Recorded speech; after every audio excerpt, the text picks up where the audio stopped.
যখন দেখলাম যে না উনি আমাকে বারে বারে বলছেন যে না এটা অবশ্যই খুব ভালো লেগেছে এবং তুমি এটা খাবে কোনো মেডিসিনের কোনো দরকার নেই, এখানে কোনো মেডিসিন লাগে না, এখানে ওনারা যে খাবারটা দেয় সেই খাবারটা খেতে যাবে, তুমি গালাগালা বিষয়টা নয়, কিন্তু আপনারা ঢাকতে ঢাকতে আমাদের বলে দাও। ওই বন্ধুর কথা শুনে তো আমি খুব ত্যাগ করি, পরে আবার বললাম এটা দেখি দেখা যায়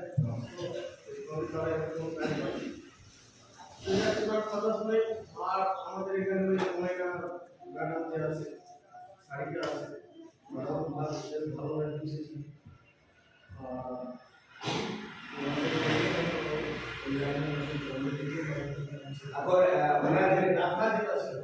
উনি যে সকালবেলা উঠে প্রতিদিন হাত ব্যথা হয়তো পিঠে একটা ব্যথা হতো, কিন্তু হয়তো শীতের কিছুটা এখানে অনেক ডাক্তার দেখানো কিছু অনেক ডাক্তারই দেখেছি কিন্তু তাদের কোনো রেজাল্ট আসে অনেক কিছু স্বামী ওষুধ লাগবে ভালো, কিন্তু দেখলাম যে না এই আপনার লাইফ যেটা আছে সেই লাইফে আমাদের বন্ধু যা এখানে দেওয়ার পরে অনেকদিন অনেকটাই ভালো। আপনার কি মনে হয় যদি কত লাগে আবেদন করবেন? আমি অনেকটাই তার মানে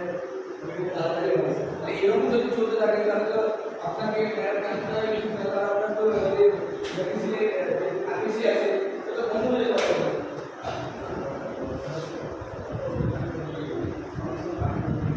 দেখুন সবচেয়ে বড় কথা জানেন ম্যাডামকে ওর একটা সময়ের জন্য মান করে না, আর ম্যাডাম একটা জিনিস বলি উনি একদিনের জন্য ক্লাস মিস করে না, একদিনের জন্য একটা সিঙ্গেল ডেও এমন নাই উনি আসেন না জানতেন, অথচ ওনাকে ফোন করেও বলি যে ম্যাডাম আসুন আসুন বলি ম্যাডাম উনি নিজেই